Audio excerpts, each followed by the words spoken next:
Hello, everybody. Welcome back to the NBA Front Office Show. I'm Trevor Lane. You can find me on Twitter at Trevor_Lane, joined by Keith Smith at Keith Smith NBA. I am lost in the glory of all the mock drafts right now, Keith. I am just doing a deep dive into every mock draft I can find because we are now 1 week away from the NBA draft.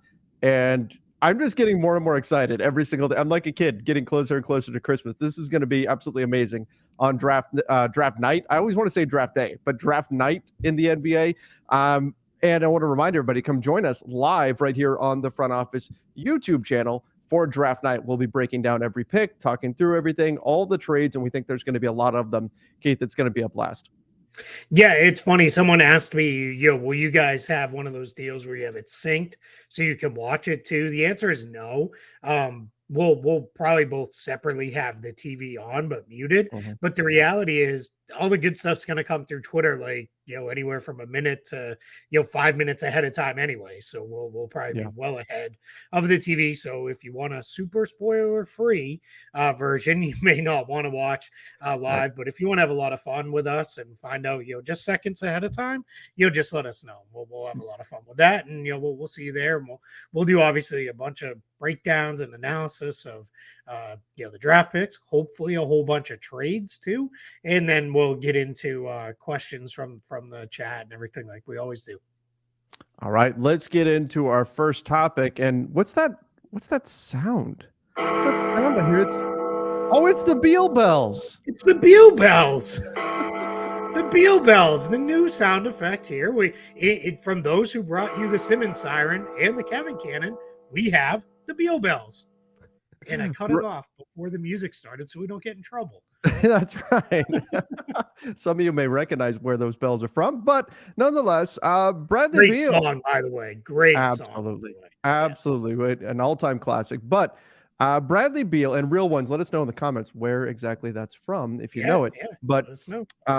The Bucks and the Heat could be potential landing spots for Bradley Beal. And we're going to be talking about, I'm sure, his trade market over at least the next few weeks as we get closer and closer to free agency. I mean, I guess he could be moved on draft night. We'll see what ultimately happens here with Bradley Beal. But I think he's closer to being moved than we've ever seen before. Now that there's a new front office in, they don't quite have that built-in equity with Bradley Beal. It'd be a little bit easier for them to pull the trigger and go ahead and make that move and send the Washington Wizards into a different direction.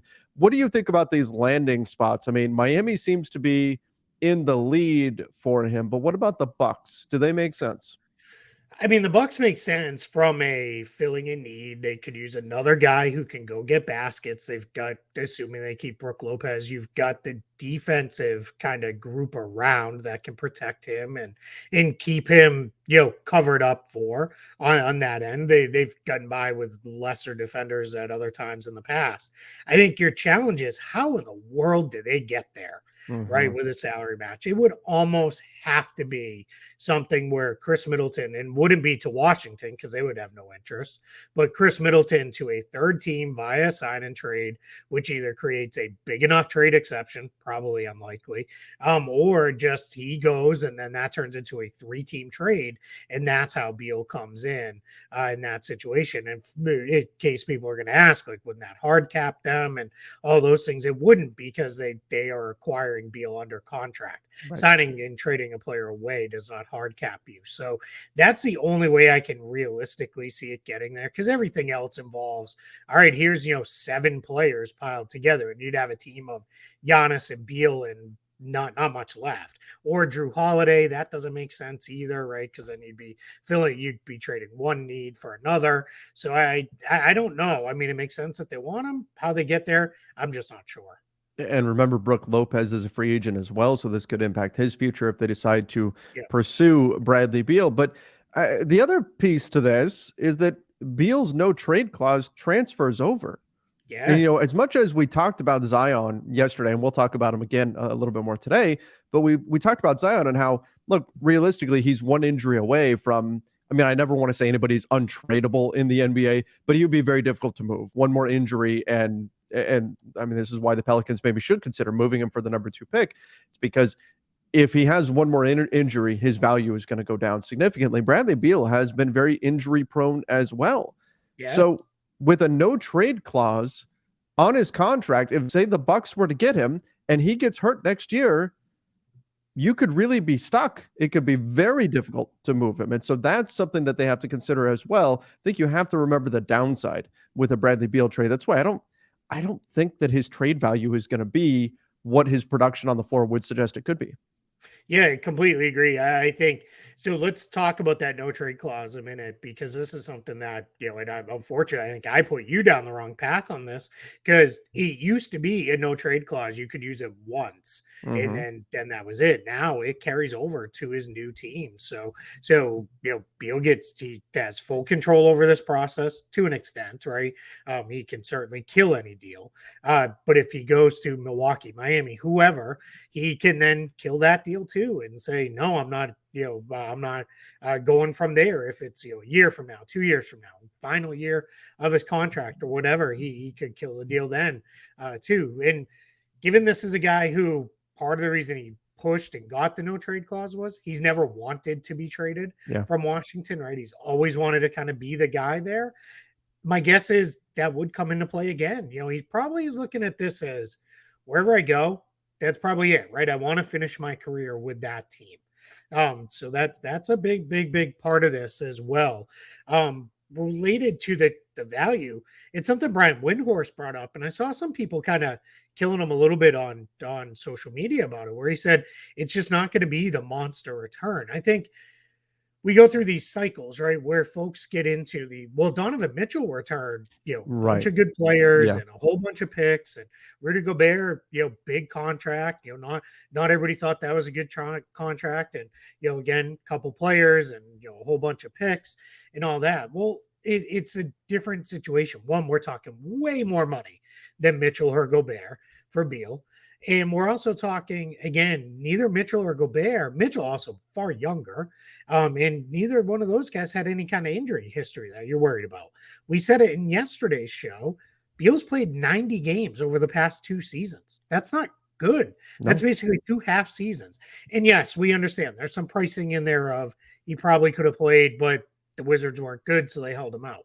But the reality is you got to go into this knowing, all right, we're taking on a ton of money, not as much trade flexibility because of the no trade clause. And we're in a position where if we go this direction, we're in a spot with Beal where it turns into we are not necessarily, how do I phrase this?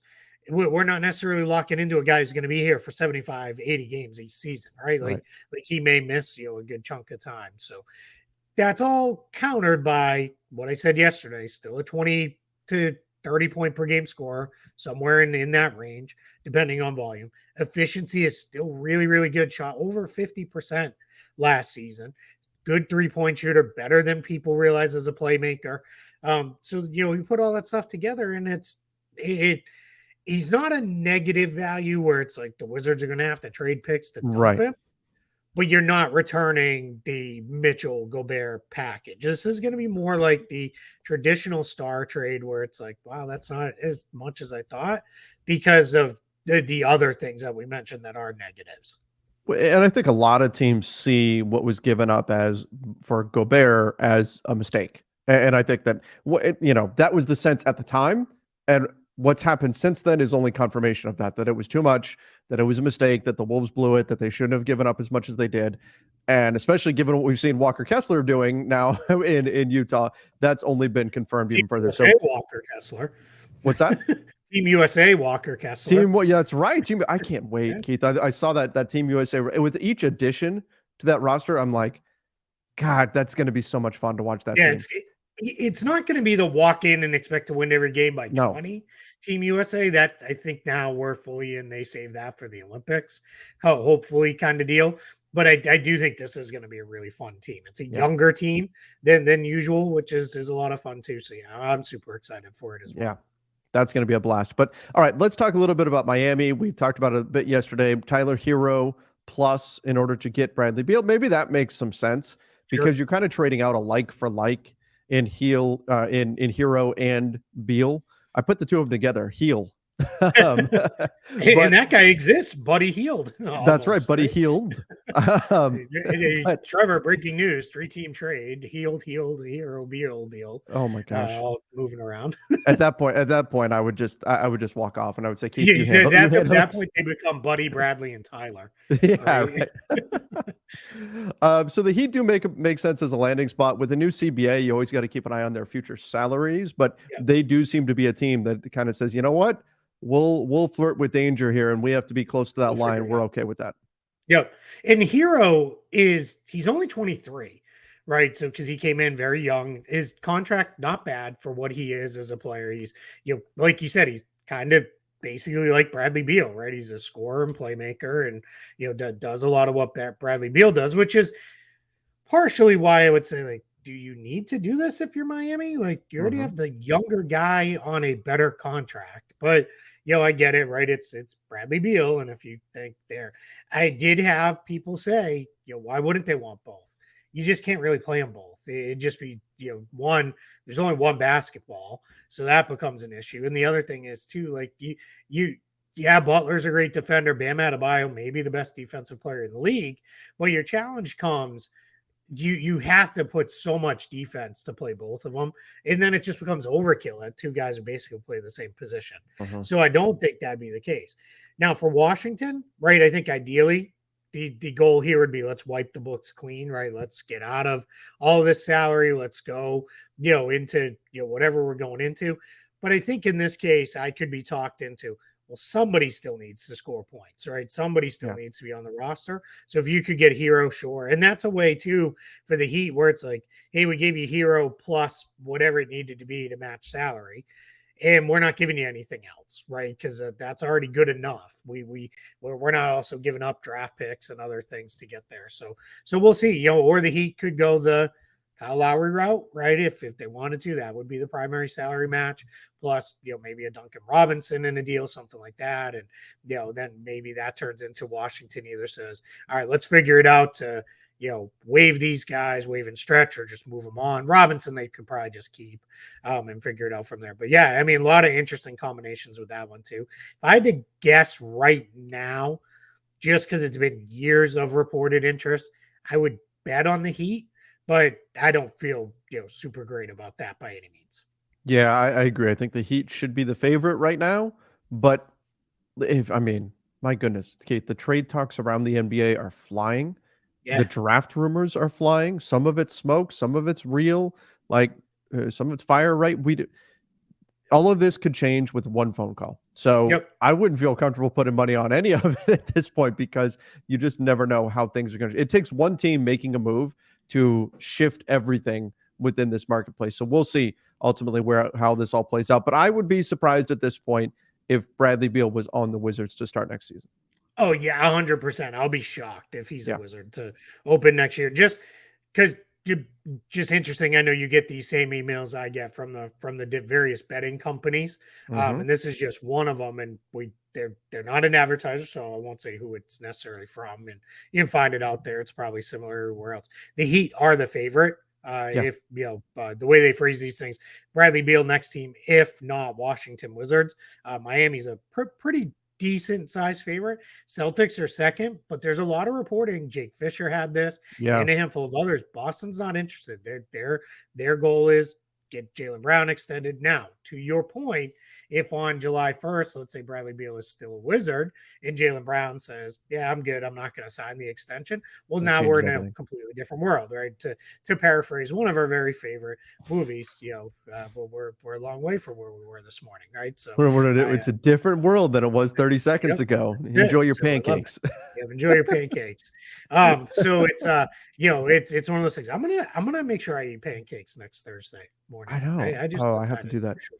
Yeah, I have to do yeah. that. Okay. And I'm probably gonna watch draft day in the morning. That's Oh, kind I of have to. become a thing.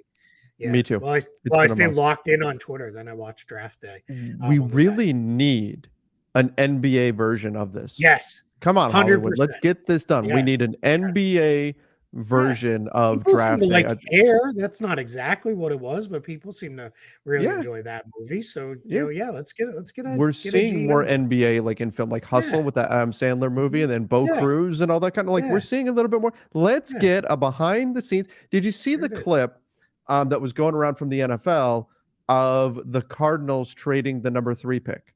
Mm-mm. Like No, they I didn't. showed the negotiation Oh, of wow. like they showed the and I follow the NFL pretty closely, but not closely enough to where I know the name of every single GM. So the Cardinals GM, he's on his phone and he's like taking calls and he's talking with his group in the war room about, okay, we can get this. They're writing it out on the whiteboard. They're like showing all that kind of behind the scenes stuff. Now, obviously not showing every single Sure. detail, but still giving you an idea of what the process is like, and then even getting to the phone call where he actually accepts the trade and all of that.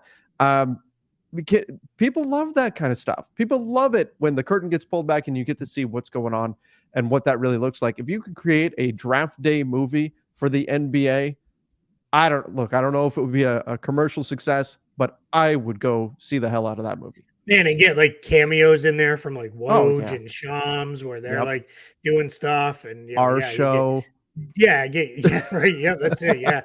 Get us in there and we're playing goofy sound effects and they're like, Yeah. why did we put these morons in this movie?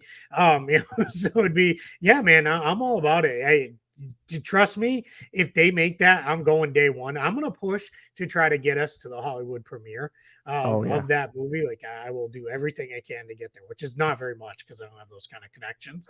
Otherwise, I'd be using those for Marvel movies, quite frankly. But yeah, man, I'm all in if they ever do an NBA version of Draft Day. You know what? You know what needs to, we just need to write the script. Yep. Yeah. We just need to write the script. We'll pitch it. Sure. We'll pitch it. There we Yeah. go. All Yeah, right. that seems right up our alley. Yeah, no problem. That's yeah. easy. Yeah, it's easy to write a script. No, Well, there is no, a writer's strike, but we're not in the Writers Guild, so no. maybe we could get this thing to fast tracked and made very That's right. quickly. That's right. Let's start making some calls. Let's start Yeah. making some calls. Yeah. All right. Everybody look for it on True TV at 3:30 in the morning. Oh, it'll be like Ian Ziering or somebody will be playing a GM for us, and that And somehow he'll be in the team he'll be managing is the Sharks. yeah. All right. The Blazers are We got through not one looking. topic and went completely It went off the completely off the rails. That's where we're at. That's that time of year. We're losing our minds. The Blazers are not looking at a Damian Lillard trade. The Blazers are again, to reference the same movie as yesterday, the Blazers are doing the Wolf of Wall Street. We're not leaving. Like they are refusing to go down this path. They're going to try to build around Damian Lillard. That's going to be their plan, which again, Keith, every time we see more of this, every time we hear more whispers about, no, they're going to keep Dame, to me, that just pushes us that much closer to the number 3 pick being traded.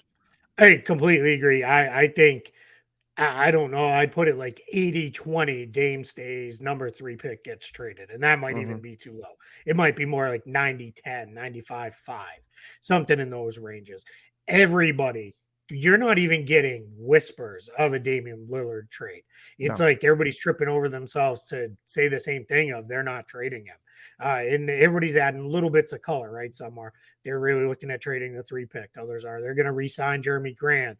There's been, they're looking into other, options for veterans to bring in, onto the team. So I think they're going for it. And you know what? This one feels very different to me than Washington because Portland, I'm not going to say they could pull a Nuggets because the Nuggets, it's unfair to Denver to say they came out of nowhere, right? Because they've been a good team for several years now. But Portland could pull a really great offseason together, have really good health, and go into next year as a team where you're like, I could see them with home court advantage in in the playoffs because they're not that far away. And Dame was awesome last year. He was absolutely tremendous. So that totally makes sense to me if we go that way with this. This is the time of year. I think we both got a Twitter notification, right? And you look NBA and it's communications. Like, kills me. I keep waiting for the John. How do we not have the John news at this point? Oh, right. How is that possible?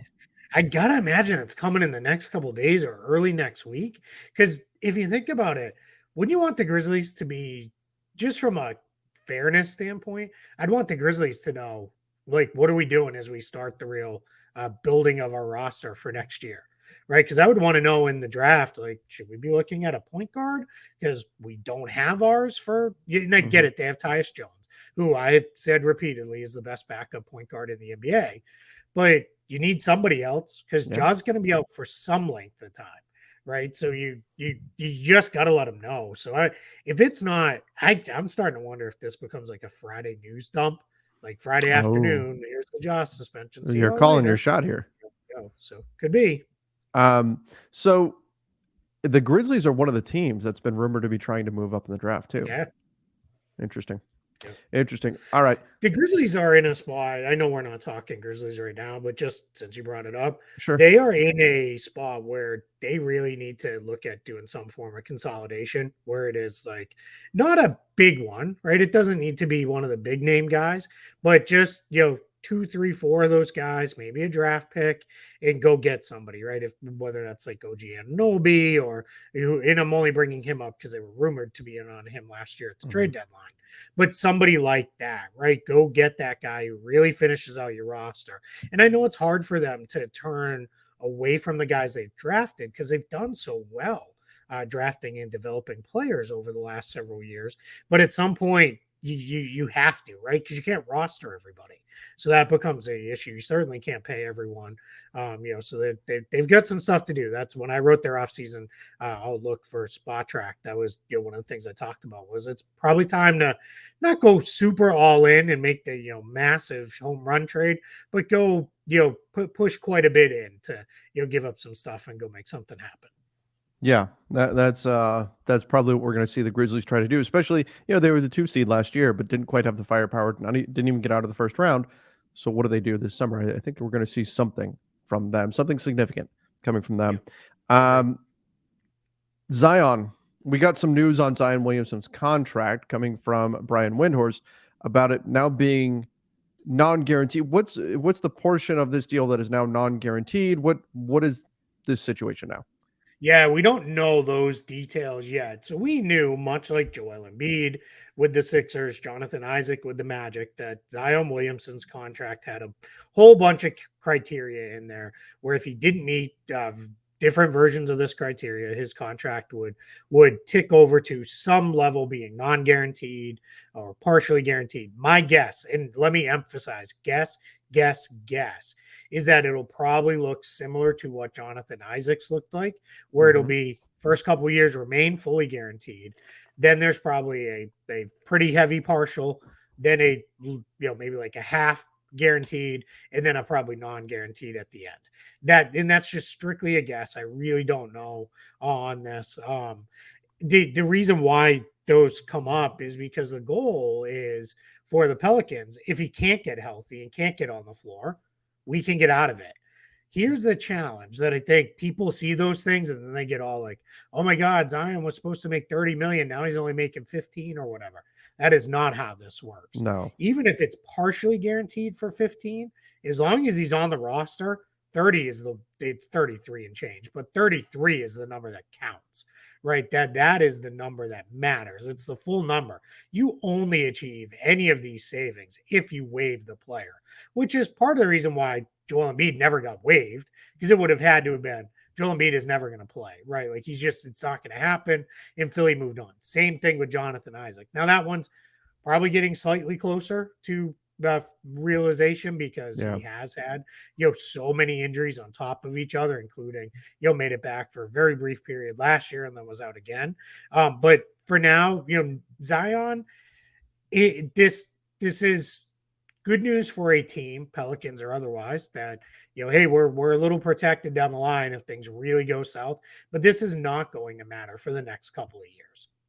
Yeah, exactly. And that's where it's not, when we look at Zion's trade value, it's not like this makes it easier to trade for Zion, right? This is not what teams want. Teams don't want to get Zion and then waive him, right? I mean, maybe it makes you feel a little better like, oh my gosh, if this guy never plays basketball again, at least we have a way to save some money. But you're not trading for Zion so that you can hope to save some money down the road by waiving him after he's had catastrophic injuries or something like that. You're hoping, if you're going to trade for Zion, you're trading for Zion hoping that he's going to become the guy that we hoped and thought that he was going to be, and the injury problems are going to become a thing of the past, or at least relatively, and you're going to have him on the floor. Meanwhile, there's word out there that the Pelicans, and this is coming from within the Pelicans, of course, that they would see a Scoot Henderson, Zion Williamson trade as starting with the number 2 pick in the draft, which would mean it would be the number 2 pick plus cue the what is that, Ace Ventura 2, let us all throw our heads back in laughter. Look, this is the time of year for that. Like, there's posturing and all that kind of stuff. But I would imagine the Hornets could not hang up the phone fast enough if they said, hey, we need you to add the number 2 pick plus what else are you going to give us for a Zion who is one injury away from, as I said, being fairly close to untradeable. Yeah, I mean, it's one thing if the plus something is Gordon Hayward as a salary match. That's true, whatever, true. right? Because you got to match salary in a trade. But if it was something of value, if it was like, hey, trade us the number 2 pick and Mark Williams, who, by the way, we're not going to spend a lot of time on this, but just had thumb surgery. The Hornets just released the torn ligament in his thumb. So no word, but I'm guessing we won't see Mark Williams at Summer League next month with this Correct. news. But anyway, to go back, but if it was like, hey, trade us, the number 2 pick, Mark Williams, and throw in, I don't know, he's not a throw in, but Terry Rozier, then it's going to be, you're going to have the Hornets come back and be like, no, like not happening, right? So that's where it gets kind of sideways. And it's not, the Hornets aren't even going to do, hey, we'll give you number 2 in our first round or 2 years from now. That's not even going to go that far. It's probably going to be more of Zion for number 2 plus whatever the salary match is. I guess probably Gordon Hayward would make the most sense. And off we go. And here we are. And the Pelicans get Scoot Henderson. They get to kind of, right, wrong, or indifferent, wipe their hands clean of the Zion situation. They're out of that. And they have, cleaned up their books considerably moving forward after this coming season with Hayward coming off the books. So, we could see it go that way. That's why this one gets, really kind of weird, because you're gonna have both sides being like, well, we need a little bit more, and that could ultimately be why nothing actually gets done. Yeah, it's certainly possible. I mean, look, if you're the Pelicans, you're thinking, well, optimistically, if Zion's on the floor, he's great. We don't know if Scoot is great in the NBA or not, but the injury risk of Zion, I think, makes it so that there's a gamble on both sides. If Zion had been playing in the end, well, first of all, he's not available. If he had played like an average of 65 games a year, he's not available. You're not trading him for this pick. But there's a risk on both sides. I'm saying if he was playing fairly consistently, then the Pelicans, if for whatever reason they wanted to trade him, could say, look, we're taking on all the risk here. Nobody has seen Scoot in the NBA. We don't know for sure what he's going to pan out to be. If you want Zion, we need the number 2 pick, plus. Totally reasonable. There's a lot of risk on the side of whatever team gets Zion if they do deal him. And so because of that, I just don't see this situation where it's going to be plus. And if that's what the Pelicans are expecting, then I don't think the Pelicans get Scoot Henderson. And maybe that's fine. Maybe they're okay with that. But again, this is also the time of year for plenty of smoke, and there's a week until the draft. So plenty of time for the two sides to negotiate. And you're going to try to put out there a strong front, and maybe you get negotiated down to the middle a little bit. But if it's truly, hey, we're not doing this unless we get the number 2 plus significant value coming back in addition to that, I have a hard time seeing this happen. Completely agree. Yeah. And now I will say, man, the idea of Zion and LaMelo together, that's fun. It'd be so much fun. Boy, that is fun. So yeah. And now, the cynic in me will say for the 45 games it lasts. That's the challenge. Yeah, I mean, and you're absolutely right. Because people were like, well, what if Zion was healthy? Well, if Zion was healthy, this wouldn't even be a discussion. No, Zion would be an All NBA guy. The Pelicans, a top 5 guy, and it'd be. The Pelicans might have been one of the better teams. They might have been in the finals. And that's not. I'm not even trying to be super funny about that. Like, they were good when he was healthy, and they were the 1 seed. I mean, he's incredible when he plays. So the problem is, it's like we said. Now we're just going in circles. His upside is top 5. His upside is top 5, and it's hard to find guys like that. So we'll see where this all goes. All right, that's not the only big name. I mean, we talk Bradley Beal in the trade market. We talk about Zion. Let's throw in a little Zach LaVine as Why well. The not? Bulls are gauging the trade market for Zach LaVine. Still has 4 years left under contract. He's dealt with some injury issues, a bulky knee, things like that. But what do you see as Zach LaVine's trade value? I've seen the thought out there that Zach LaVine right now would fetch more in a trade than Bradley Beal would. Do you agree with that? I think he might. A little bit younger, right? I believe. Let me. I should probably double check that. But Beal turns 30 here in a little bit. Zach LaVine is What? 28, so a He's older little than I bit thought. younger. Okay. Yeah. I mean, it's funny with all these guys. I have to just remember they all come in at 19 and 20 now. So Right. it's like, they can be, 8 years into a career, not even 30 anymore. And it's like, okay, all right, they're 27 or whatever. So yeah, so with Zach LaVine, it is production levels pretty similar to Bradley Beal, right? They're fairly similar-ish in what they do, right? They're scoring guards who can also play make a little bit, can shoot, can get to the basket, those kind of things. So it's similar type of players in terms of production. They don't do it in the exact same way, but they get to the same kind of results. So save less money, for Zach LaVine. So I think what you could see here is this a Bulls are like, let's kind of, oh, you're in on Beal? What about LaVine for even more? Right. Well, what about, LaVine for, even a better trade package? Well, what about there? If you want the slightly younger guy, and I know the knee's an issue, but he has been healthier, more recently. So that becomes a thing. Yeah, this one's interesting. It's also kind of signals maybe the Bulls are a little more willing to, hit the rebuild route than we Mm-hmm. thought previous. So we'll see. That's going to be good. I mean, the fact that just kind of gets tossed out there is like, wow, just another big name, out there in the mix. Well, it's interesting in terms of its similarities with the Wizards because we think, okay, if Bradley Beal is on the market, then Kyle Kuzma is more available than we thought. Then Kristaps Porzingis is more available than we thought. And similarly with Zach LaVine, it's well, what does that mean for DeMar DeRozan? Are they really going to bring back Nikola Vucevic? Is there a sign and trade possibility there? What does that mean for Alex Caruso, Patrick Williams, some of these other guys that the Bulls have? I think there could be a domino effect down the roster, similar to what we're seeing with Washington. And like you said, this could be kind of the bait and switch where teams who are targeting Bradley Beal, the Bulls could kind of slide in and go, hey, what do you think about Zach LaVine instead? Mm-hmm. And see if they can get a trade package done there. So, I think that this is going to be the more we hear, the more amazing I think this draft night is going to be. And with names like Zach LaVine, Zion Williamson, Bradley Beal potentially out there, we could see like some serious fireworks on draft night. Doesn't mean it's going to happen. No trade is always more likely than a trade happening, but the potential is there for an all-time draft night. And if not draft night, a week later, right? When free agency opens. Yeah. I put this out on Twitter the other day, talking to all sorts of people on all sides, teams, players, agents. Everybody felt like this has the potential to be one of those summers where it seems like every 4 or 5 years the NBA goes through a major reset where it's like, Yeah. right, like all these guys get moved and these teams really look very, very different. We haven't had one in a few years. It's been probably since that, summer where Paul George and Russell Westbrook and Kawhi and Chris Paul and all that happened.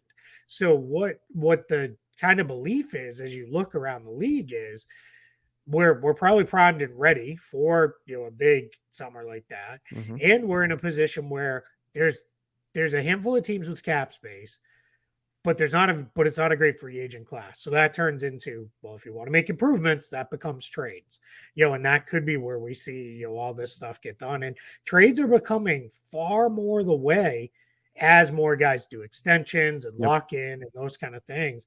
That's where we go. We're getting down to, somewhere between 5 and 10, real major free agents hit the market every summer. And that 10's on the high side. It's probably closer to 5.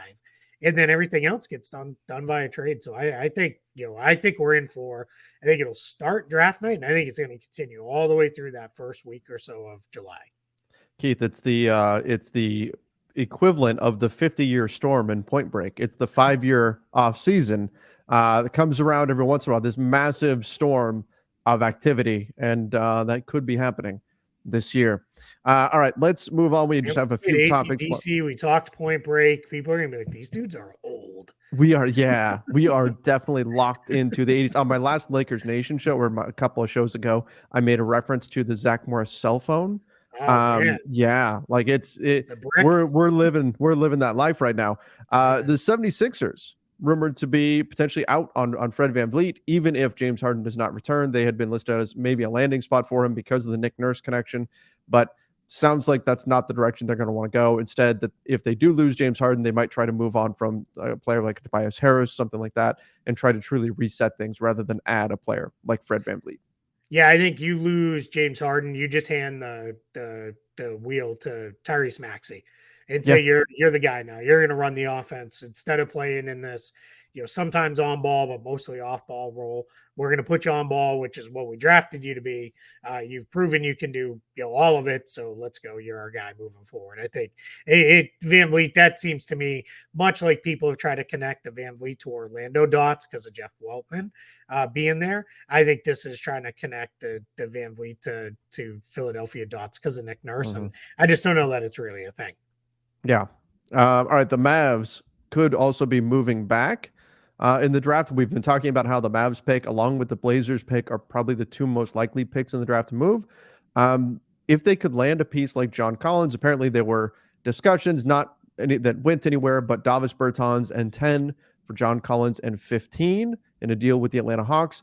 Is this finally, is John Collins going to get traded? We've been talking about it for years now. Maybe it finally happens, but the Mavs, I think their pick is going to be on the move. I expected them to trade out of the draft, but if you can get a guy like John Collins, maybe moving back is enough. And it could mean either it could be another subsequent move. If they're able to get, say, 15, they could flip that for something else as well.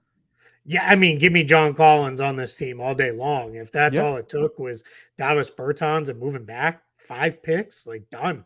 In this draft? Yeah, give me John Collins and let's go. Collins, Luka, and Kyrie, that's pretty good, right? You're pretty well established there with 3 pretty good guys. You probably at that point re-sign somebody like Dwight Powell and flush out your depth a little bit, and off we go. I'm all in on a move like that. I don't know that that's necessarily makes a ton of sense for the Hawks. Like you'd have to really love somebody at 10 for that to be the trade, or just say we have to get John Collins money off the books. Now again, a little bit of savings right now, right? If you made a move like that, if you're the Hawks, because Collins is 25, 26 million, Bertans is 17.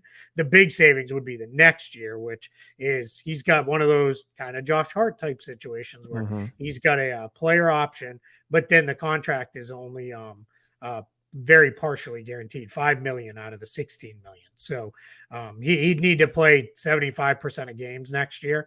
And let's just say I feel fairly confident that everyone will make sure that does not happen, one way or another. And they'll be, whether it's the Hawks or the Mavs or whoever has Davis Bertans, they'll be able to get out of that. But that could be a move that makes some sense if Atlanta's just like, we have to shed salary because we've got we want to resign Onyeka Okongwu. We've got DeJounte Murray will be a free agent a year from now.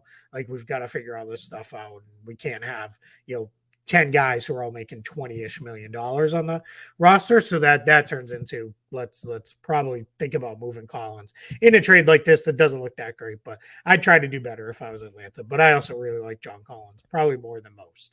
If it's just 10 for John Collins, I'm doing that if I'm Atlanta. Sure. If it's 10 for John Collins and 46, like there's another pick they've got, sure, you do. I mean, you do that. Maybe it's a protected future eating the Bertans contract. Yeah, with Bertans still involved, of course. I mean, there's other ways you can go if the trade back only to 5 is a little bit much. There's other ways that you could go about it, but it'll be interesting to see. Ultimately, maybe we finally see John Collins. Could you imagine if we get a summer where Bradley Beal, Zach LaVine, Zion Williamson, and we finally get the John Collins trade that we've literally been talking about for years? Oh boy. Yeah, it'd be like all of our like who would be the go-to guy that's going to be traded if all these guys got traded? We'd have to start coming up with new names and Yeah, I mean, honestly, we should probably have a John Collins sound effect. The we problem is should. we'd play it every friggin' show. We, We do a John Collins trade rumor every show since we started. we need the Collins call. Yeah, that's what I thought of. I was like, the Collins call. That's Yeah, man, weird. there we Sometimes I go. think we spend too much time together. Too much, too much. I can't wait for Vegas, Keith. Last one we've got here, the Pacers. They're not the only team, but the Pacers are a team that's looking to trade up. They do have a couple of late second round picks, or I'm sorry, first round picks and an early second round pick. So potentially they could package 3 picks together and move up, maybe get into the mid teens somewhere. And they also have some interest in Grant Williams. So they're not the only team looking to move up. But like I said, in this draft, it feels like everybody is willing to move some direction, with the exception of the Spurs with the number 1 pick. So I think we could see a lot of fireworks, and maybe with 3 picks to play with, that might be enough to interest some teams in the mid-teens to see if the Pacers can move up and get a guy that they want. Remember, they already have the number 7 pick. Yeah, we've also heard the Nets and the Jazz, who both have multiple picks as well, being teams that could look to move up. And I think all these teams that when you get in that range, you're looking to move up for a player you really want, right? It's this guy's still on the board. It's somebody who slipped. Let's go get him. I think that's much more of a draft night move than that is a let's do that ahead of the draft kind of thing. The draft has to play out. Yeah, exactly. It'll be, wow, we liked that guy. We were between this guy and this guy at 7, and he's still on the board at 14. Can we package together stuff, get up to 14 and get them? Okay, let's go. And I'm just making up numbers out of this because that's where it is. But that's what I think. You're gonna see that kind of thing happen draft night. The Grant Williams stuff, that's interesting. This team needs forwards, like actual forward size guys. I mean, they basically played most of the year with Miles Turner and 4 guards around, and they looked a lot like a college team in that sense. Those teams that played one big with a bunch of guards around them, and it was pretty successful. You can argue if Tyrese Halliburton doesn't get hurt a couple different times, they're probably in the play-in mix all the way through, and and then obviously they went a different direction at the end of the year. But I think you're in a spot where, get a little bit more size, and they've got the cap space to be able to. They can play in restricted free agency, right? Where a lot of these other teams may not want to. The Pacers could tie up some money. The Pacers are also just to note this. One of those teams that is in the past has done things where, hey, let's not mess around in restricted free agency. Celtics, we want Grant Williams. Can we make a sign and trade happen? Right. How do we get there? Make get a deal done so that we can just move on and we don't have to play the restricted free agency game. That's something certainly to keep an eye on then as well. You're right. There are teams that prefer not to deal with that. Although this year, just a 24-hour hold on your money if you do go that route in restricted free agency. So it'll be interesting to see how that adjusts things for teams and their thinking moving forward. I think that's about everything for today. But again, make sure you are subscribing right here to the NBA Front Office Show.